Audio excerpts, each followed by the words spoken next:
Assalamualaikum warahmatullahi wabarakatuh. Waalaikumsalam. Alhamdulillah. Nahmaduhu wa nasta'inuhu wa nastaghfiruh. Wa na'udzu billahi min syururi anfusina wa sayyiati a'malina. May yahdihillahu fala mudhillalah wa may yudlil fala hadiyalah.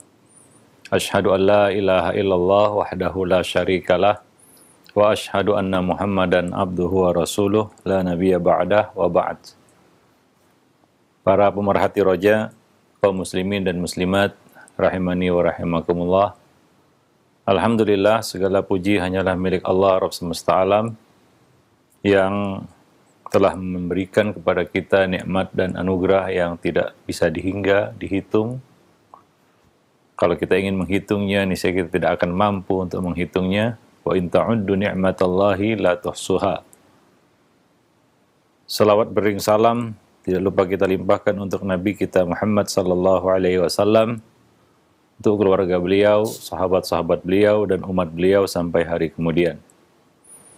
Para pemerhati roja, kaum muslimin dan muslimat yang dimuliakan Allah, pada kesempatan pagi ini kita dapat hadir kembali di ruang dengar Anda, masih bersama buku Mencetak Generasi Rabbani, yang mana pagi ini kita akan melanjutkan pokok-pokok bahasan yang ada di dalamnya. Kita sampai pada bab Anda tidak sendiri dalam mendidik anak. Ini yaitu faktor-faktor eksternal yang kadangkala juga memberikan pengaruh yang besar bagi perkembangan anak kita, yang tidak boleh kita abaikan. Nah, dalam kesempatan pagi ini kita akan membahas poin tersebut atau bab tersebut. Ya, kita tahu hadis Nabi SAW bagaimana pengaruh lingkungan terhadap seseorang, yaitu almar'u ala dini khalilih falyandur ahadukum mayyukhalil. Orang itu berada di atas kebiasaan agama temannya, sahabatnya, sahabat dekatnya. Maka hendaklah salah seorang dari kamu memperhatikan siapakah yang menjadi sahabat dekatnya, siapakah yang menjadi sahabat karibnya. Nah, di sini menjelaskan kepada kita bahwa pengaruh lingkungan itu sangat besar. Dia bisa mewarnai seseorang. Bahkan dia bisa menimpa warna pendidikan yang diberikan orang tua di rumah, tertimpa warna pendidikan di luar sana. Maka para orang tua harus mewaspadainya. Keliru apabila kita mengira pendidikan anak hanya diperankan oleh kedua orang tua. Sebab realitanya banyak sekali pihak-pihak yang turut serta mewarnai corak pendidikan anak-anak kita. Bahkan kerap kali pihak lain ini lebih besar dan lebih intens daripada peran orang tua. Maka atas dasar itulah kewaspadaan orang tua sangat dibutuhkan. Sebab apabila kita lengah, boleh jadi semua pengajaran yang kita berikan kepada anak akan dibentahkan oleh pendidik-pendidik liar di luar sana. Ada beberapa pihak yang memiliki peran besar dalam hal ini, ya tentunya, yaitu pendidikan anak kita di luar rumah, atau faktor eksternal selain orang tua, yaitu sekolah, teman atau sahabat, media, mulai dari media internet, televisi, telepon, HP, majalah, buku cerita, dan bahkan orang-orang dekat, karib kerabat, dan mungkin juga pembantu. Yang mungkin juga bisa memberikan pengaruh-pengaruh yang buruk terhadap anak-anak kita. Maka pada kesempatan kali ini kita akan bahas satu persatu. Dalam hal ini kita juga harus menyadari dan mengetahui bahwa orang tua tidak boleh menyerahkan pergaulan anak kepada anak itu. Orang tua tidak boleh membebaskannya sebebas-bebasnya. Harus ada kendali, kontrol dari orang tua.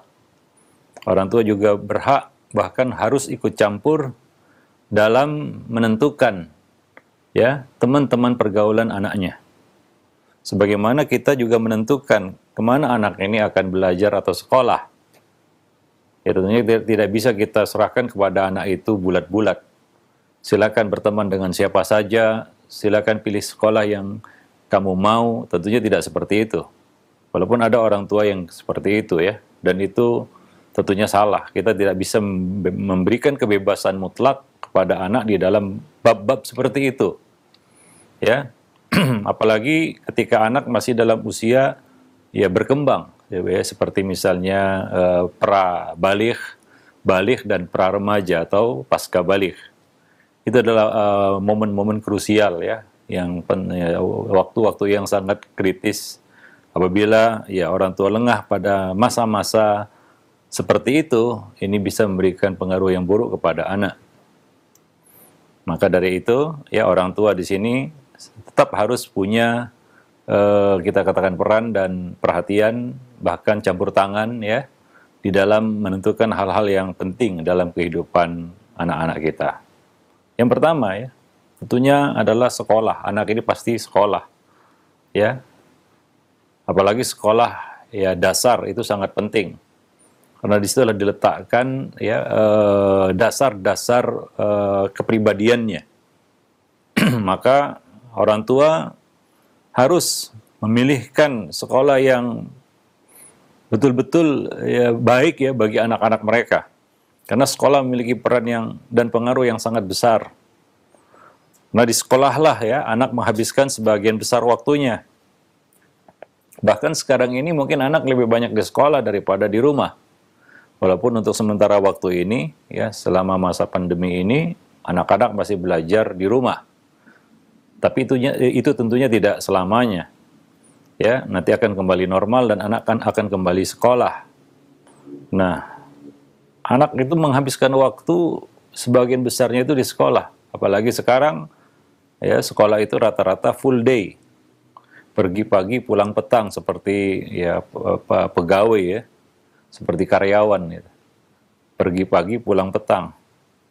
Ya. Dan waktu di rumah mungkin hanya beberapa saat. Ya selebihnya rumah hanya tempat untuk tidur, kemudian berangkat lagi ke sekolah. Ya, nah sekolah bisa dikatakan lingkungan kedua setelah rumah. Ya, sekolah adalah lingkungan kedua setelah rumah. Nah, di sekolah anak-anak ini akan berkumpul dengan ratusan anak-anak lain dari berbagai latar belakang sosial serta lingkungan yang berbeda-beda. Bermacam-macam pemikiran, adat kebiasaan dan juga karakter. Anak kita bergaul dengan individu-individu itu dalam waktu yang sangat lama, bahkan mungkin bertahun-tahun di sekolah. Bahkan kita semua sadar bahwa interaksi ini bisa memberikan pengaruh bagi ya, kejiwaan anak. Ya, bagi tabiatnya, pengaruh pada tabiatnya, ya, dan juga kepribadiannya. Maka tidak heran jika sedikit maupun banyak anak akan cenderung meniru teman-teman sekolahnya. Ya, dia tiru apa yang dia lihat dari teman-temannya. Tanpa mampu mungkin dia memilih dan memilah mana yang baik dan mana yang buruk. Demikian juga para pengajar atau guru di sekolah. Ya, juga berasal dari berbagai latar belakang pemikiran, budaya serta kepribadian. Tidak semua guru memiliki komitmen terhadap akidah yang lurus misalnya, akhlak yang mulia misalnya. Ya, atau menanamkan hal-hal yang penting ya bagi anak misalnya. Mungkin banyak yang ya sekedar untuk mengajarkan, menyampaikan maklumat, dia pulang. Ya, selebihnya dia tidak peduli. Ya, mungkin kebanyakan guru-guru hari ini seperti itu.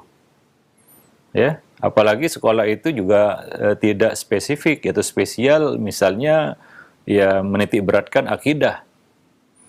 Ya, atau ibadah yang benar, ya, atau agama yang benar, atau memang sekolah itu sekolah umum. Ya, tentunya ini pengaruh guru juga sangat besar, ya. Maka dari itu, ya, para orang tua ya juga harus mengetahui ya atau mengenal guru-guru yang menangani anak-anak mereka. Karena kerap kali guru ini menjadi figur dan tokoh panutan bagi anak-anak.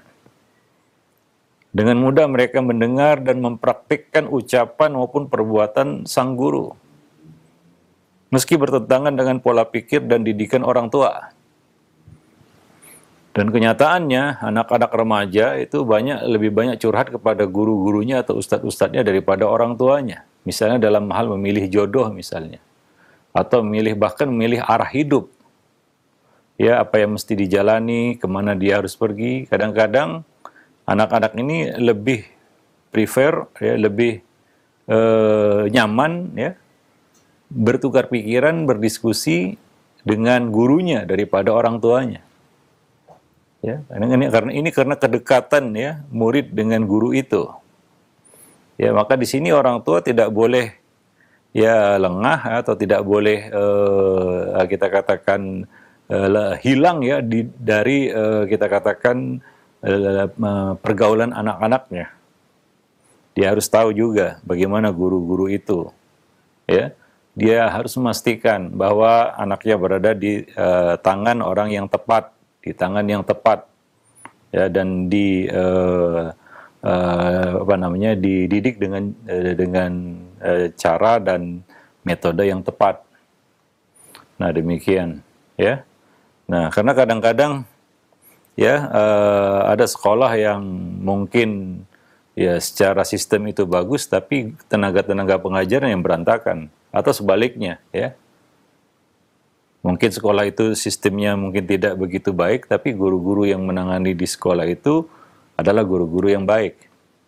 Ya, tentunya kita harapkan sekolah atau lembaga pendidikan itu memiliki sistem pengajaran yang baik dan juga tenaga-tenaga pengajar yang baik. Ya, nah demikian. Maka dari itu kita harus sungguh-sungguh memilih sekolah yang terbaik bagi anak-anak kita. Mungkin dalam hal ini kita nomor 2-kan dulu masalah biaya, ya. Meskipun kita agak menjerit juga karena biaya pendidikan yang mahal dan tinggi hari ini. Ya, yang hanya mungkin bisa dicicipi oleh orang-orang yang mungkin punya kelebihan. Ya, namun, ya, mau tidak mau, ya, kita harus berkorban dalam hal ini, mengorbankan kesenangan kita untuk, ya, kemajuan pendidikan anak-anak kita. Ya, nah, demikian. Jadi, ini harus jadi prioritas. Ya, karena anak-anak ini, ya, akan berada di sekolah itu dan ditempa di sekolah itu dalam waktu yang lama. Kalau pendidikan dasar itu 6 tahun. 6 tahun itu bukan waktu yang singkat. Maka ketika dia mengamanahkan anaknya kepada satu lembaga pendidikan, dia harus tahu lembaga pendidikan yang menangani anaknya itu bagaimana. Tidak boleh beli kucing dalam karung istilahnya. Ya, ya, dia spekulasi, dia coba-coba, dia masukkan tanpa dia tahu latar belakang dan apa yang ada di balik dinding sekolah itu.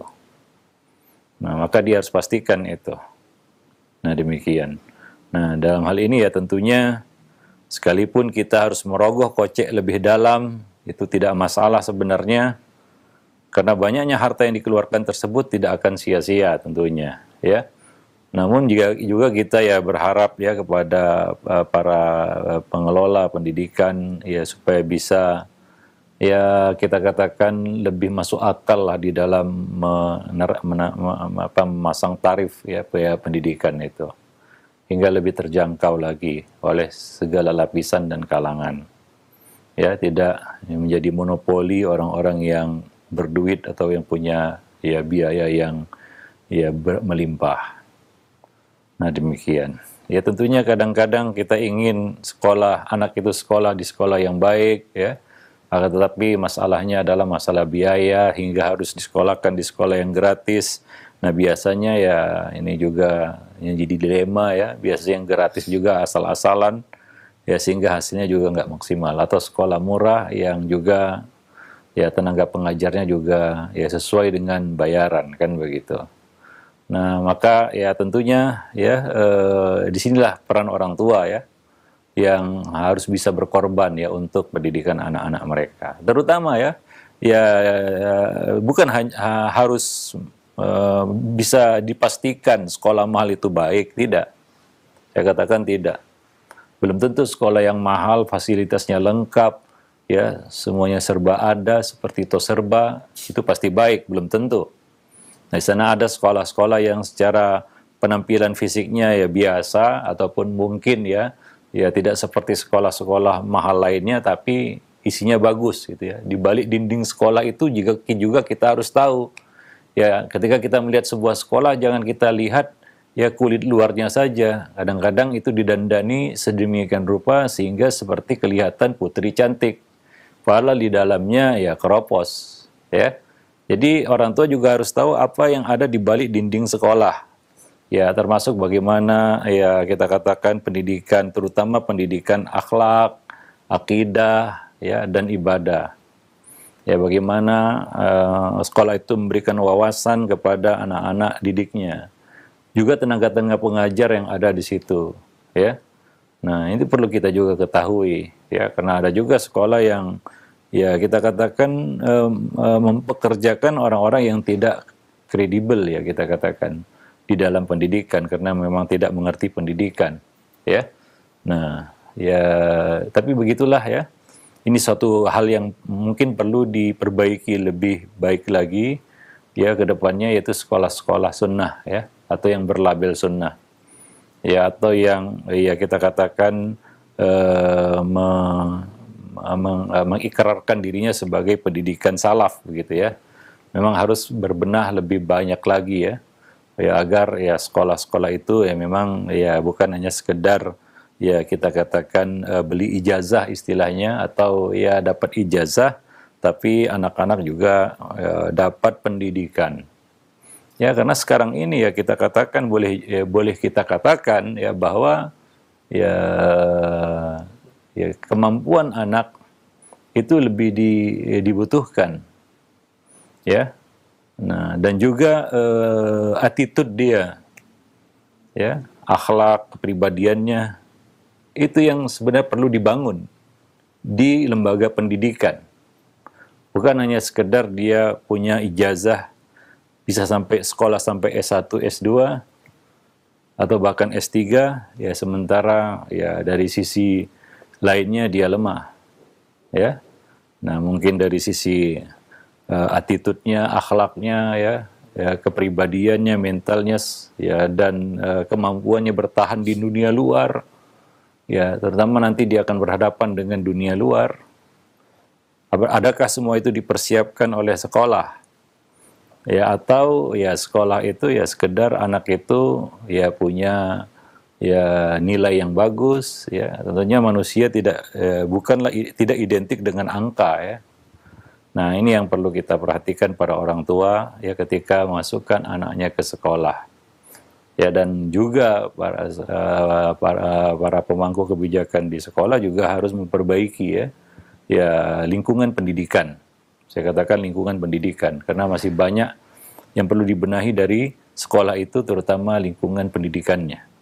Ya, itu adalah satu kesatuan dengan paket pendidikan dan harus masuk di dalam kurikulum pendidikan mereka.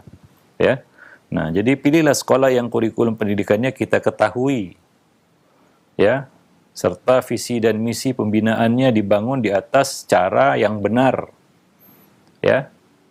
Terutama misalnya penanaman manhaj akidah, ya, itu harus ya kita katakan jelas, ya, karena ini akan menjadi ya kita katakan bekal bagi anak-anak kita. Ya, kalau misalnya diajarkan di dalamnya akidah yang menyimpang, ya maka ini akan menjadi ya kita katakan beban bagi orang tua. Mungkin orang tua sudah menanamkan akidah yang lurus, sampai di sekolah bengkok begitu ya. Nah, dan tentunya kita tidak ingin ya kerja kita itu tumpang tindih dengan sekolah begitu ya. Nah, hingga akhirnya anak akan jadi bingung begitu. Maka pilihlah sekolah yang memang kita katakan kurikulumnya itu jelas, terutama manhajnya, ya, akidahnya, ya, dan juga ini berkaitan dengan tenaga pengajarnya. Ya, bagaimana latar belakang mereka dan lain sebagainya. Ini harus kita ketahui, kita selidiki ya. ya tidak boleh beli kucing dalam karung tadi. Ya. Kita kalau perlu kita tanya-tanya kepada alumninya ataupun orang-orang yang sudah menjalani pendidikan di situ.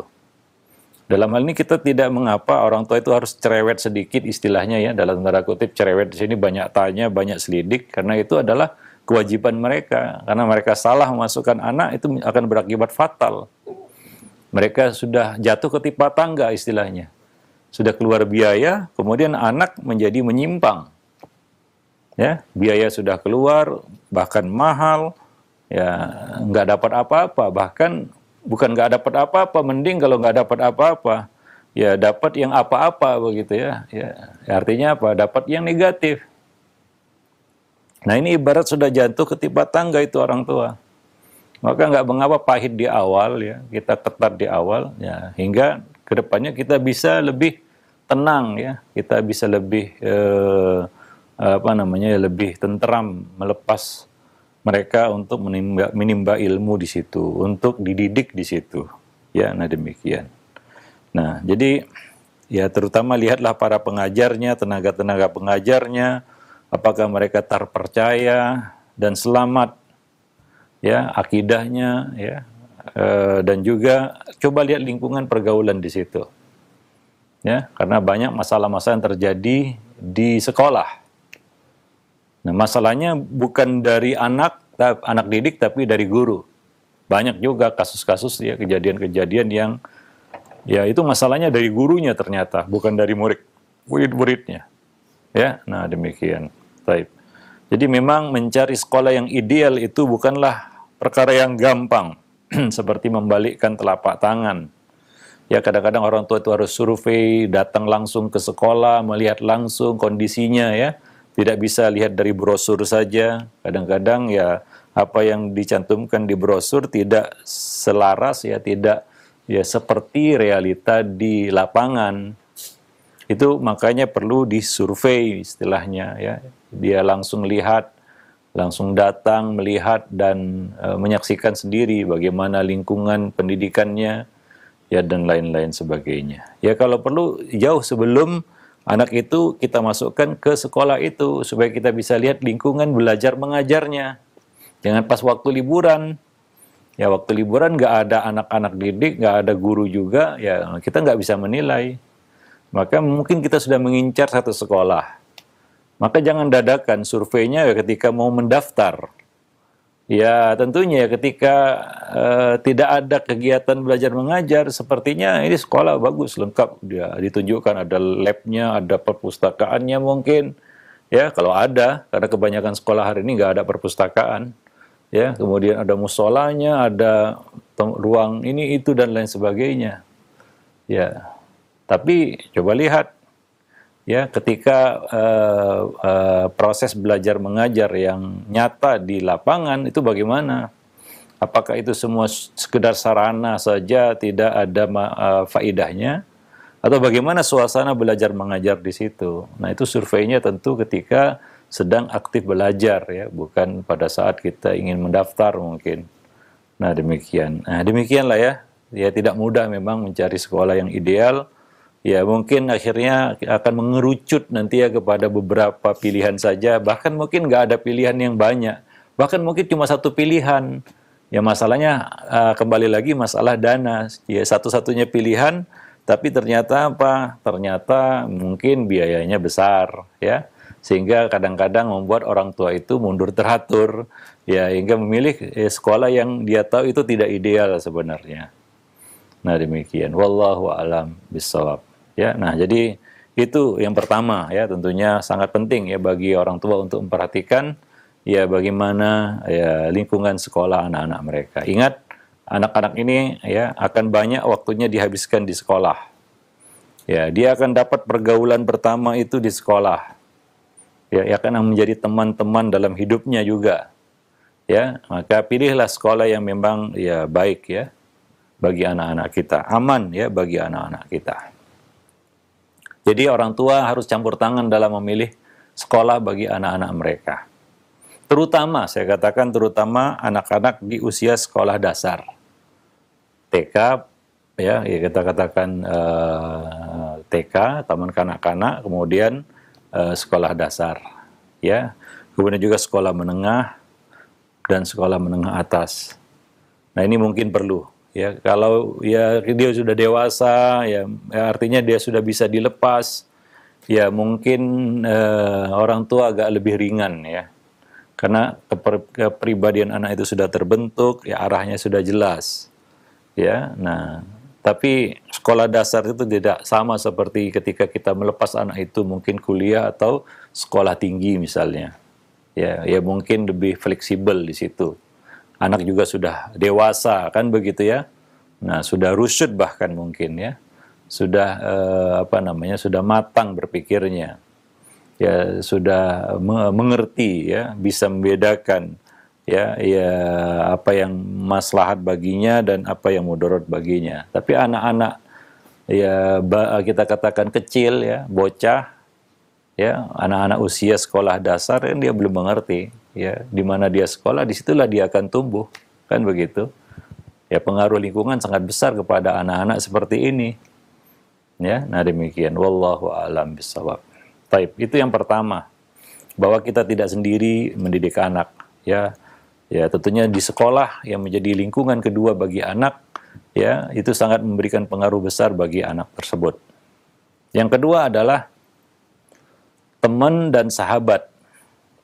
Ya, sahabat karib. Ya, teman yang jauh dan yang dekat itu memberikan pengaruh besar atau kecilnya dalam bentuk perangai, pemikiran dan karakter anak. Bahkan teman dapat membentuk prinsip dan pemahaman yang tidak bisa dilakukan oleh orang tua. Anak-anak kadang-kadang ya lebih cepat meniru teman-temannya daripada orang tuanya. Ya, berapa banyak anak-anak yang menyimpang disebabkan pengaruh teman-temannya. Sampai-sampai bisa dikatakan ya bahwa teman dan pergaulan adalah kita katakan hidup bagi anak itu ya. Ya, kalau pergaulan itu baik, maka itu adalah obat dan pembawa kebaikan. Sebaliknya, teman dan pergaulan yang buruk adalah racun yang mematikan. Maka Allah Subhanahu wa taala memberikan dorongan ya agar ya kita bergaul dengan teman-teman yang baik. Wasbir nafsaka ma'al ladina yad'una rabbahum bil ghadati wal 'ashi. Dan bersabarlah engkau wahai Muhammad bersama orang-orang yang menyeru Rabb-nya pagi dan petang dengan mengharap keridhaannya. Yuriduna wajhah. Wala ta'adu 'ainaka 'anhum turidu zinatal hayatid dunya. Dan janganlah kedua matamu berpaling dari mereka karena mengharap perhiasan kehidupan dunia. Wala tuti' man aghfalna qalbahu an dzikrina. Dan janganlah kamu mengikuti orang-orang yang hatinya telah kami lalaikan dari mengingat kami. Wattaba'a hawahu wa kana amruhu furuta. Serta mengikuti keinginannya dan keadaannya sudah melewati batas. Artinya, kita harus bersabar dengan teman yang baik. Walaupun teman yang baik ini kita harus sadari bukan malaikat.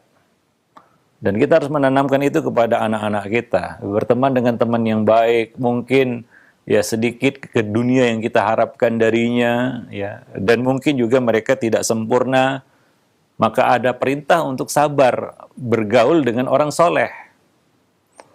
Itu inti dari ayat ini. Wasbir nafsaka ma'al ladina yad'una rabbahum bil ghadati wal 'ashi. Ya, dalam bahasa lain kita katakan bersabarlah kamu bergaul dengan orang soleh, karena kadang-kadang ya tidak semua perkara itu kita sukai, cocok dengan kita. Ya, kita bergaul dengan orang soleh, apakah semua yang kita dapati dari itu cocok dengan kita? Kadang-kadang tidak. Ada 1, 2, 3, 4, 5, 6 yang kita nggak cocok dengan dia. Kan begitu ya? Ya wajar itu. Maka kita harus sabar. Ya, bergaul dengan orang-orang soleh gitu ya. Yang mana mereka ya adalah orang-orang yang mengharap Allah. Ya, yang mengenal Allah. Janganlah kita berpaling dari mereka karena mengharapkan dunia. Ya, kita lihat ini orang-orang soleh ini nggak bisa diharapkan dunianya, lalu kita tinggalkan mereka, kita memilih teman-teman yang, wah, kita harapkan dunianya, ini mungkin baik bagi dunia saya. ya, tapi buruk bagi agama saya. Nah, ini yang harus kita tanamkan kepada anak-anak kita. Ya, pilihlah teman. Jadi orang tua harus ikut campur. Bahkan ya wajib ya untuk memilih ya anak-anak yang teman-teman yang baik bagi anak-anak mereka. Dan ya menyabarkan mereka ya, artinya ya supaya bisa menerima kekurangan dari teman-teman yang soleh itu. Ya, kasih pertimbangan. Ya, mereka memang dari sisi dunia mungkin sedikit yang bisa diharapkan, tapi dari sisi akhirat, dari sisi agama ini sangat bermanfaat baginya. Ya, misalnya menularkan ya kita katakan kata-kata yang baik, ya, akhlak yang baik, ya, akidah yang baik, keyakinan yang baik, ya, mendekatkan dia kepada Allah Subhanahu wa taala, kan begitu ya. Nah, misalnya anak kita bergaul dengan anak yang rajin sholat, ya dengan anak yang ya kita katakan lalai sholat bahkan nggak sholat, ya tentunya kelamaan akan memberikan pengaruh, ya. Maka coba cari itu di majelis-majelis ilmu, ya anak-anak yang cocok untuk ya teman bagi anak-anak kita, ya. Nah demikian, dan kita dorong dia untuk berteman dengan teman-teman seperti itu. Dan kita tanamkan kepadanya untuk bisa sabar ya bersama teman-teman yang soleh ini. Ya kita sendiri saja, nggak usahlah anak kita ya, kita sendiri saja. Ya kita harus menyabarkan diri kita ketika kita bergaul dengan orang soleh. Ya karena tidak selamanya orang soleh yang kita temani itu ya sesuai dengan apa yang kita inginkan, cocok dengan kita. Dan kadang-kadang mereka juga berbuat salah. Mereka juga manusia yang nggak lepas dari dosa, begitu. Ada kurangnya juga. Ya, karena kita bukan berteman dengan malaikat, gitu ya. Tapi mereka membawa, kita katakan, perkara positif di dalam agama kita. Ya, nah kebersamaan kita dengan mereka saja itu memberikan, ya kita katakan, aura positif. Ya, mengeluarkan aura positif yang bisa membantu kita kepada hal-hal yang baik. Ya. Nah, seperti yang dikatakan bahwa melihat orang soleh saja itu membantu kita untuk bisa menjadi soleh. Ya, nah demikian. Maka di dalam ayat ini Allah Subhanahu wa taala mengingatkan kepada kita supaya sabar dan jangan berpaling. Kadang-kadang kita meninggalkan teman-teman kita yang soleh ya karena satu dua perkara yang kita tidak suka darinya. Mungkin itu perkara dunia ya. Ya, lalu kita tinggalkan. Ya karena kita tidak cocok dengannya. Ya, nah, padahal belum tentu kita dapat teman yang soleh seperti dirinya. Ya, nah demikian. Wallahu a'lam bishawab. Baik. Demikian juga Nabi SAW memberikan gambaran betapa pentingnya memilih teman yang saleh, yang baik. Nabi mengatakan, innama mathalul jalisis saleh wal jalisis su' kahamilil miski wa nafikhil qir. Fahamilul miski imma ayuhdhiyak wa imma an tabta'a minhu wa imma an tajida minhu rihan tayyibah wa nafikhul qir imma ayuhriqa thiyabak wa imma an tajida rihan khabithah. Sesungguhnya perumpamaan teman yang baik dengan teman yang buruk seperti penjual minyak wangi dan pandai besi. Adapun penjual minyak wangi maka dia memberikannya, ya ada kemungkinan dia memberikannya kepadamu, atau kamu membeli darinya, atau kamu akan mendapatkan aroma wanginya. Adapun pandai besi, maka boleh jadi ia membakar pakaianmu, atau pastinya kamu akan mencium bau busuk darinya. Demikian, ya para pemerhati roja, kaum muslimin dan muslimat yang dimuliakan Allah.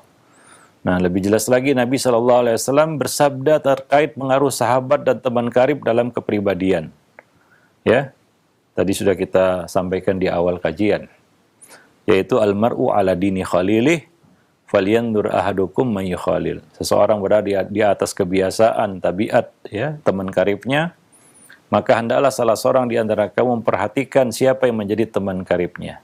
Falyandur, perintah untuk nador. Nador teman karib. Ya, sebagaimana kita menador teman hidup. Ya, teman hidup perlu dinador, perlu. Nah, teman karib juga perlu dinadhar karena Nabi juga mengatakan falyandur ahadukum may yukhalil. Hendaklah salah seorang di antara kamu melihat, memperhatikan, menyelidiki ya siapakah yang menjadi teman karibnya? Dengan siapa dia bergaul? Maka kekeliruan besar jika orang tua tidak peduli, bahkan tidak tahu menahu dengan siapa anaknya bergaul, ya, berteman, ya, dan demikian. Ya, bagaimana lingkungan pergaulannya? Kesibukan apapun itu bukanlah alasan bagi orang tua untuk mengabaikan masalah penting ini. Salah besar orang tua yang berkata, silakan pilih ya teman-temanmu. Ya, dia kan sudah tahu siapa temannya. Ya, salah itu. Bahkan anak remaja sekalipun kita harus kontrol, kendalikan pergaulannya. Ya, nggak boleh kita katakan dia kan sudah besar, ya silakanlah dia pilih teman-temannya. Nggak seperti itu. Karena banyak orang-orang yang menjadi korban pergaulan. Ya, nah demikian. Ya, tentunya di sini ya kita tidak mau anak kita kurang pergaulan atau kuper kata orang. Tapi kita juga nggak mau anak kita jadi koper gitu ya, korban pergaulan. Ya, maka salah satu cara misalnya kepada anak-anak kecil ya, misalnya anak-anak kita yang masih kecil, ya izinkan anak kita itu membawa teman-temannya bermain di rumah, ya supaya kita juga bisa mengenal pribadi mereka dan kalau memungkinkan sekali waktu ikutlah bermain bersama mereka atau berbincang dengan mereka dengan teman-temannya ini, ya supaya kita tahu bagaimana teman-temannya. Ya, dan kita bisa memberikan masukan kepada anak kita, bergaul dengan si fulan, jauhi si fulan, hindari si fulan. Ya, si fulan punya kebiasaan yang buruk begini, ya, si fulan ini adalah teman yang baik. Nah, dan demikian, ya. Jadi intinya adalah orang tua harus ikut campur, wajib ikut campur dalam masalah pergaulan anak-anak mereka. Ya, dalam hal memilih, apalagi anak-anak kecil. Ya, dia ya mau bergaul dengan siapa aja, tapi kan belum tentu bermanfaat baginya, ya. Nah, demikian. Wallahu a'lam bishawab. Nah, terutama juga di rumah, pergaulan di sekolah, pergaulan di rumah juga, anak-anak tetangga, bahkan anak-anak dari kalangan karib kerabat, ya, yang kadang-kadang juga ya ini menjadi satu masalah bagi para orang tua. Ya, ketika anak itu berteman ya dengan anak-anak yang masih dalam tanda kutip karib kerabat begitu, misalnya sepupunya, kan begitu ya. Nah ini yang mungkin lebih susah lagi ya, karena ada di sana hubungan kekerabatan. Ya susah untuk mengatakan jangan dekati si fulan kan begitu ya. Tapi kita harus memberikan pengertian ya. Ya siapa yang dia harus lebih dekat kepada orang itu karena kebaikan agamanya. Wallahu a'lam bishawab. Nah demikian para pemerhati roja, kaum muslimin dan muslimat yang dimuliakan Allah. Ya, 2 poin, masih banyak poin-poin lainnya yang nanti akan kita bahas ya lanjutannya insyaallah. Subhanakallah bihamdik asyhadu an la ilaha illa anta astaghfiruka wa atubu ilaik. Nah, baik. Syukran jazakallahu khair atas materi yang telah disampaikan oleh Ustaz di kesempatan pagi hari ini, yang mudah-mudahan ini menjadi faedah yang bagi kita semua dan ilmu yang bermanfaat yang tentunya kita bisa menerapkannya dalam kehidupan kita, terutama ketika kita dalam mendidik anak-anak kita. Baik, untuk selanjutnya kami buka sesi interaktif, sesi soal jawab. Alhamdulillah sudah ada beberapa pesan yang masuk di layanan WhatsApp. Baik, untuk yang pertama kami ajukan terlebih dahulu. Tidak disebutkan, mohon maaf, dari Ummu Gani Dita. Assalamualaikum warahmatullahi wabarakatuh. Ya Ustadz, putri kami usia 13 tahun. Sempat mengatakan ingin memiliki privasi dengan gadgetnya dan dengan meminta kami tidak terlalu sering memantau gadgetnya yang kami berikan. Tapi Ana batasi penggunaannya hanya saat belajar atau les online. Dan di sela-sela belajar ternyata masih suka berselancar ke mana-mana. Pernah menemukan hal-hal yang negatif setelah Ana cek di gadgetnya dan langsung kami tegur. Nah, mohon solusinya Ustadz. Dia meminta untuk privasi tersebut, harus bagaimanakah kami sebagai orang tua untuk mengarahkannya? Ya, ini akan datang nanti poinnya ya, pengaruh dari dunia maya ya. Dalam dalam poin-poin berikutnya. Tapi tidak mengapa di sini kita dahulukan jawaban untuk pertanyaan tersebut. Ya tentunya ketika dia mau itu ya pasti ada apa-apanya ya gitu ya.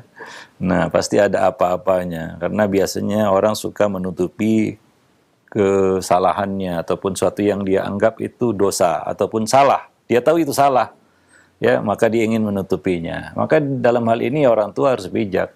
Ya, umur 13 tahun adalah umur yang belum bisa kita serahkan secara total ya, secara mutlak kebebasan menguasai gadget. Ya, apalagi ya kita katakan ya kalau sekedar gadget saja mungkin gak jadi masalah. Yang jadi masalah adalah ketika gadget itu punya paket data kan begitu ya. Nah, bisa berselancar di dunia maya, dia bisa kemana-mana ya dengan fasilitas itu. Nah, ini yang tentunya tidak bisa kita berikan secara penuh kepada anak tersebut. Ya, masih perlu pembatasan, bahkan ya sebenarnya usia 13 tahun adalah usia yang belum layak anak itu menguasai sebuah gadget atau memiliki secara pribadi sebuah gadget. 13 tahun mungkin baru SMP ya. Ya, mungkin usia yang mungkin bisa dilepas dan dia bisa dikatakan bertanggung jawab dengan benda tersebut adalah mungkin ya usia SMA seterusnya. Ya, nah demikian. Itu pun kalau perlu. Kalau dia merasa nggak perlu, ya setelah kuliah mungkin dia baru dikasih alat tersebut. Ya, ketika dia sudah bisa bertanggung jawab dan kita bisa menilai tanggung jawabnya, memegang benda itu. Itu pun harus dengan pembatasan-pembatasan juga, ya. Itu anak kuliah, ya, begitu ya. Apalagi anak ya mungkin baru lepas sekolah dasar, sangat riskan karena keinginan tahunya itu sangat besar, ya. Rasa penasarannya itu juga besar. Itu anak-anak yang masih dalam usia perkembangan, dia masih mau cari tahu ini dan itu, dan ini sangat berbahaya. Ya, dia masih labil, dia masih, kata orang, masih mencari jati diri. Dia nggak tahu ya sebenarnya dia ya harusnya berada di mana begitu. Nah, di sini usia-usia seperti ini sebenarnya tidak layak dia diberikan kuasa penuh untuk menguasai sebuah gadget gitu ya. Ya, kondisi hari ini ya di mana ya kita katakan belajar ya daring ya itu mungkin kondisi darurat ya, yang boleh kita katakan berlaku kaidah ad-darurat tubihul mahdzurat kan begitu. Nah, namun ya tentunya ini tidak selamanya itu seperti itu ya. Ya, apalagi anak usia SD dikasih gadget, dia nggak tahu lah bagaimana kesudahannya. Dia akan kita katakan mengarungi ya dunia maya itu tanpa batas sudah. Karena dia belum fokus gitu. Dia nggak tahu mau kemana itu ya, masih liar itu. Ya beda mungkin sudah kuliah, dia sudah fokus kepada sesuatu yang akan menjadi jalan hidupnya kan begitu ya. Dia sudah dewasa, sudah matang, dia sudah mengerti, dia sudah tahu risiko ya. Itu beda ya. Tentunya tidak sama otak anak dewasa dengan otak anak-anak begitu. Sangat besar pengaruh gadget itu bagi anak-anak sebenarnya. Ya, dan kita sudah banyak dapati kasus-kasus yang anak-anak itu sudah rusak cara berpikirnya karena gadget gitu ya. Karena gadget. Ya, sangat luar biasa pengaruhnya terhadap anak-anak. Nah, demikian. Maka tadi dikatakan usia 13 ya. Saya kira itu bukan usia yang tepat untuk menyerahkan sebuah gadget atau membelikan gadget kepadanya dan dia diberi kuasa penuh di situ. Itu sama dengan bunuh diri kalau bisa saya katakan ya. Ya, anak-anak seperti itu. Wajar kalau dia akhirnya minta kepada orang tuanya supaya jangan diganggu bergadget ria kan gitu. Karena dia tahu ya, itu akan membatasi kebebasannya begitu. Maka dia minta itu sama orang tua. Nah, demikian. Wallahu a'lam bishawab. Ya. Nah, jadi ya kita katakan sebelumnya ya kita ya harusnya menganut ya kita katakan metode pendidikan dia piramida terbalik. Ya, dari kecil itu harus dikontrol dengan ketat. Ya, kebebasan itu seiring dengan bertambahnya usia. Ya, bukan semakin tinggi usianya semakin mengerucut gini. Semakin banyak kita ikut campur, jangan ini, jangan itu. Setelah dia dewasa, itu susah, itu akan berontak, kan begitu ya. Nah, usia-usia seperti ini sangat krusial, 13 tahun ya, masih anak-anak gitu.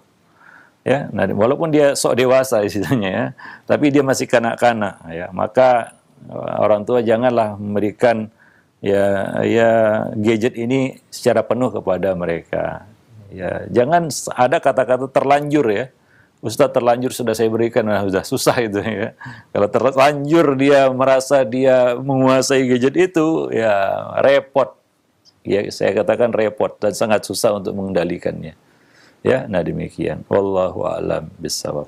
Mungkin ada juga untuk orang tua sekarang itu menganut ajaran jangan terlalu banyak melarang anak gitu ya. Yang saya dengar seperti itu. Jangan Terlalu banyak larangan diterapkan kepada anak kayak gitu, seperti itu. pengarahan, pengarahan itu kan perintah dan larangan sebenarnya. Pendidikan itu ya perintah dan larangan. Ya, itulah pendidikan. Coba caranya kan begitu ya. Bagaimana melakukan pendekatan kepada anak untuk melarang dia dari sesuatu kan begitu ya. Misalnya dengan pengalihan, ya bukan harus dengan ya jangan ini jangan itu kan begitu ya. Nah, itu yang artinya strict di awal. Artinya perlu pengarahan dan bimbingan ketat dari awal. Sehingga anak itu tidak keluar jalurnya. Nah, dan kebebasan itu ataupun ya kita pilihan itu ketika dia sudah dewasa. Coba lihat Nabi Ibrahim alaihissalam ya. Ketika anak-anaknya yaitu Nabi Ismail ya sudah balagha ma'ahu sa'ya ya. Sudah sampai kepada usia as-sa'i. As-sa'i artinya usia remaja atau dewasa ya, yang dia sudah bisa berusaha, artinya sudah dewasa, matang berpikirnya. Nabi Ibrahim baru mengajukan ya pilihan kepada anak tersebut ya. Ketika datang perintah Allah untuk menyembelihnya, apa kata Nabi Ibrahim kepada Ismail?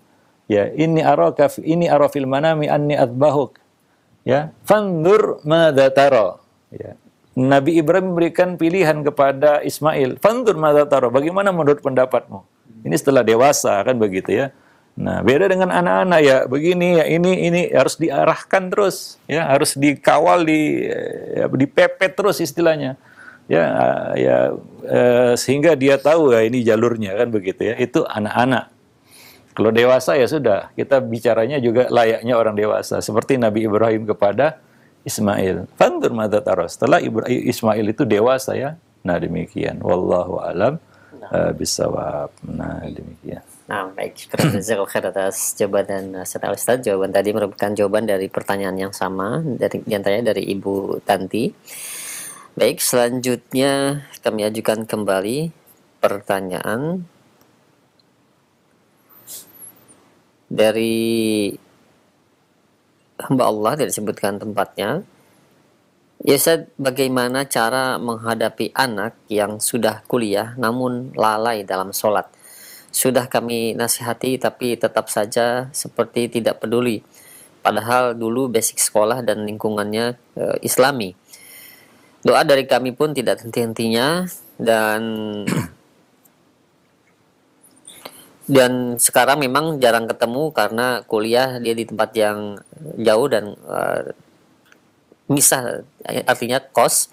Nah, bagaimana dengan hal ini dan bagaimana cara mengingatkannya, mengingat dia sudah cukup dewasa untuk menilai yang baik dan yang buruk. Ya, saya katakan ya, kalau orang tua sudah melakukan kewajibannya, ya, artinya tidak kurang ya ikhtiar yang dilakukan, doa juga nggak kurang kan begitu ya. Semua ikhtiar sudah dijalankan, sudah dilakukan, ya, semua usaha sudah dikerahkan. Ingat, keputusan akhir bukan di tangan manusia, ya. Keputusan akhir bukan di tangan manusia. Keputusan akhir di tangan Allah Subhanahu wa taala. Hidayah bukan milik orang tua. Ya. Kita hanya bisa berikhtiar semampu kita. Kita hanya bisa berdoa ya sekuat yang kita bisa lakukan. Tapi ya kunnya kan di tangan Allah, kun fayakunnya. Nah, kalau nggak kun, nggak fayakun dia. Nah, seperti itu. Ya, nah, ya ada contoh-contoh misalnya Nabi Nuh alaihissalam, ya, dan beberapa nabi yang diuji ya dengan anak-anak mereka. Ya demikian, itu yang pertama. Itu kalau orang tua sudah ya melakukan usaha yang maksimal, ya, ikhtiar yang ya maksimal untuk membimbing, mendidik anak-anak mereka, pendidikannya dan lain sebagainya. Ya dari kecil sudah dilatih kan begitu ya.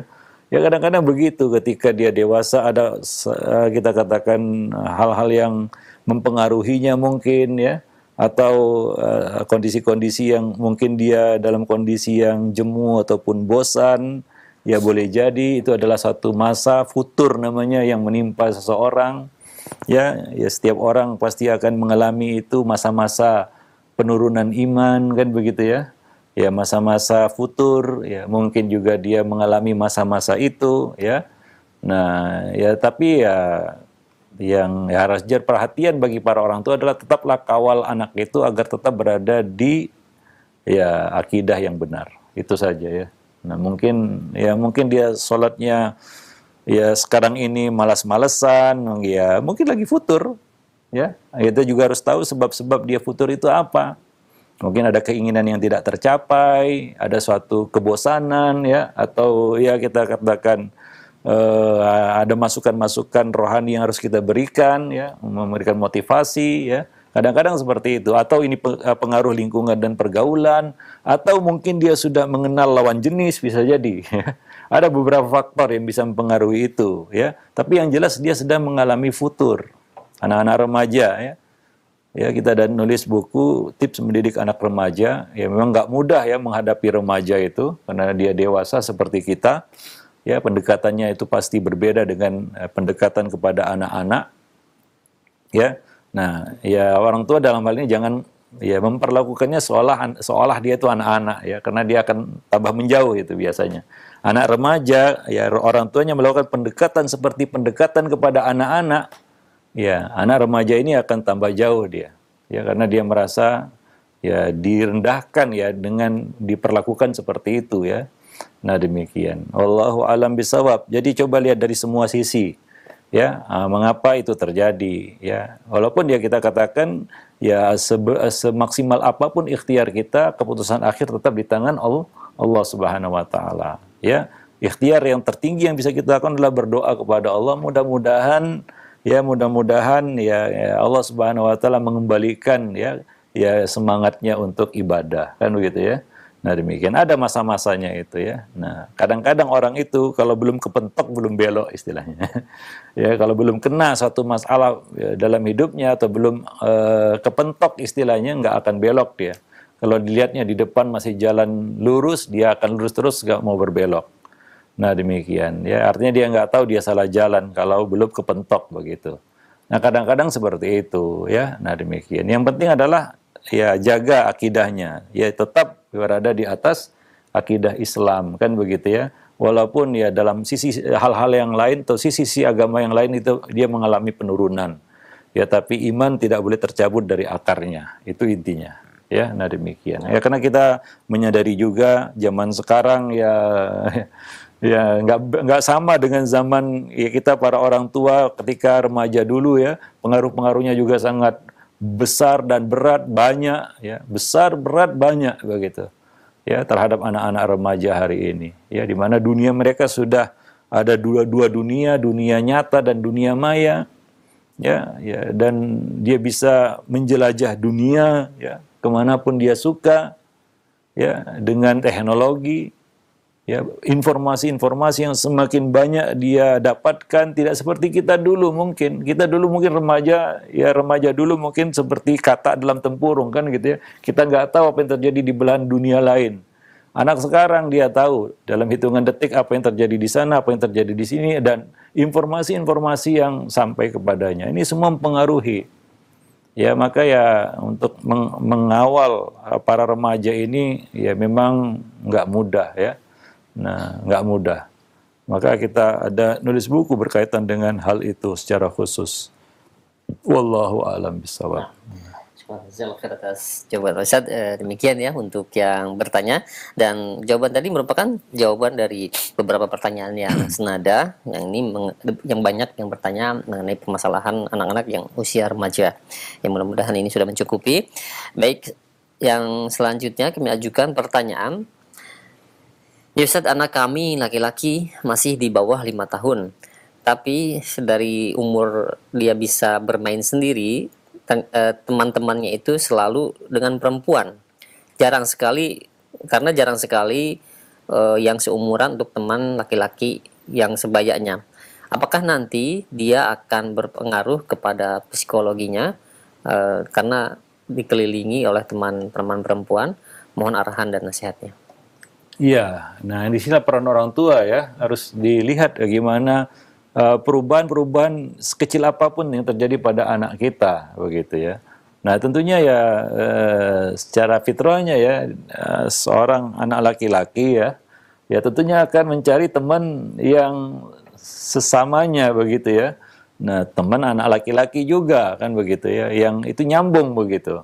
Nah, ya kita khawatir juga akan terjadi perubahan-perubahan pada dirinya ya. Nah, gitu. Kita tahu bahwa sekarang ini ya banyak anak-anak yang akhirnya menjadi anak yang dalam tanda kutip banci ya, karena ya teman-temannya perempuan semua dan dia akan melihat apa yang ada pada teman-temannya begitu. Terpengaruh juga gaya bicaranya, bahkan ya apa sikap dan perilakunya ya menjadi seperti perempuan begitu, karena temannya semua perempuan.